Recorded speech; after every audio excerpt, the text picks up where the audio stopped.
चलिए एक और क्वेश्चन सॉल्व करते हैं। Welcome to Diwakar physics.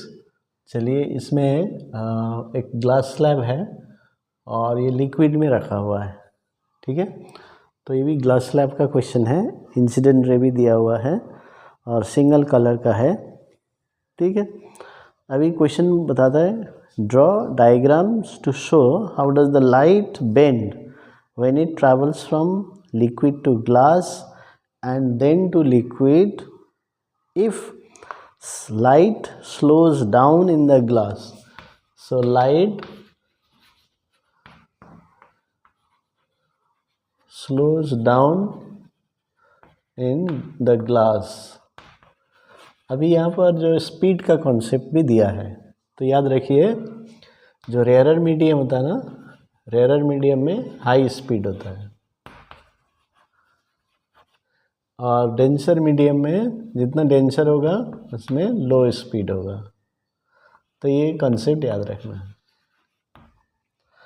अभी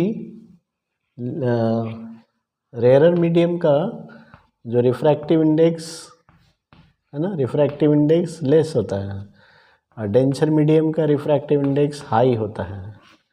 तो refractive index less rarer medium होता है, उसमें हाई स्पीड होगा और रिफ्रैक्टिव इंडेक्स हाई उसको बोलते हैं डेंसर मीडियम और उसमें लो स्पीड होगा।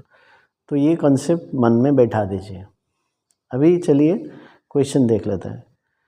स्लोज डाउन है ना, light slows down in the glass. अभी यहाँ पर यदि ग्लास में स्लो स्पीड है, इसका मतलब क्या समझ में आया?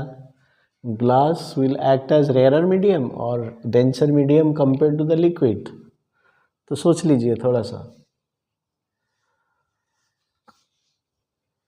तो ग्लास में स्पीड कम हो गया है ना, तो स्पीड कम हो गया मतलब डेंसर मीडियम हो गया। तो इसका मतलब पहला केस में ये डेंसर मीडियम और ये रेयरर मीडियम। बस अभी क्लियर हो गया। अभी क्या करना है, रेयरर से डेंसर में जाता है तो नॉर्मल ड्रॉ करना है। नॉर्मल ड्रॉ ओरिजिनल डायरेक्शन, जैसे पिछला क्वेश्चन में, पिछला वीडियो में मैंने बताया। तो rarer to denser towards the normal, फिर यहाँ से पैरेलल हो गया। तो पहला पॉइंट हो गया।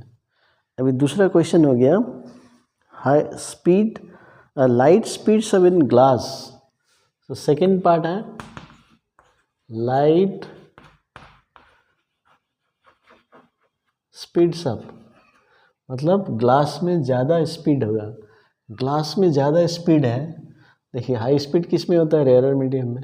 और ग्लास में ज़्यादा स्पीड हो रहा है तो ये glass will act as rarer medium. ये चलिए मैं आपके लिए दूसरा डायग्राम बना देता हूँ।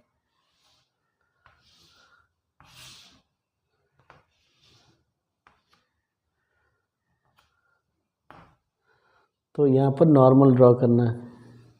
तो अभी हमने क्या देखा, स्पीड्स अप मतलब हाई स्पीड, हाई स्पीड मतलब रेयरर मीडियम। तो ये रेयरर मीडियम, ये डेंसर मीडियम। तो डेंसर से रेयरर में जाने से क्या होता है, ओरिजिनल डायरेक्शन बना लीजिए, हाँ, अवे फ्रॉम नॉर्मल। डेंसर से रेयरर में जाने से अवे फ्रॉम नॉर्मल, फिर ये पैरेलल, इसके साथ पैरेलल बनाना। तो ये अंतर है, ठीक है, हो गया। दूसरा क्वेश्चन है, state two conditions under which the light ray passing from liquid to glass travels straight in straight line without bending. अभी बेंड नहीं होगा। अभी बेंड कब होता है? जब ये डेंसिटी में डिफरेंस है ना। अभी डेंसिटी डिफरेंस नहीं होगा है ना, तो बेंड नहीं होगा। तो पहला कंडीशन हो गया, both glass and liquid have same refractive index, या सेम डेंसिटी भी लिख सकते हैं। सेम रिफ्रैक्टिव इंडेक्स होगा तो सेम स्पीड होगा, सेम स्पीड तो नो बेंडिंग, ठीक है। तो पहला पॉइंट हो गया, तो सेम स्पीड। फिर सेकंड पॉइंट हमने देखा था पिछले वीडियो में, जब कोई भी लाइट नॉर्मली इंसिडेंट करेगा है ना, तो बेंड नहीं होता है। व्हेन, और इसमें एंगल ऑफ इंसिडेंस 0 होता है, ठीक है, normally incident. So when the रे द लाइट रे falls normally on the surface. ये तो हो गया. नॉर्मली जाएगा तो ये बेंडिंग नहीं होगा. तो इस तरह से समझ सकते हैं. Thank you.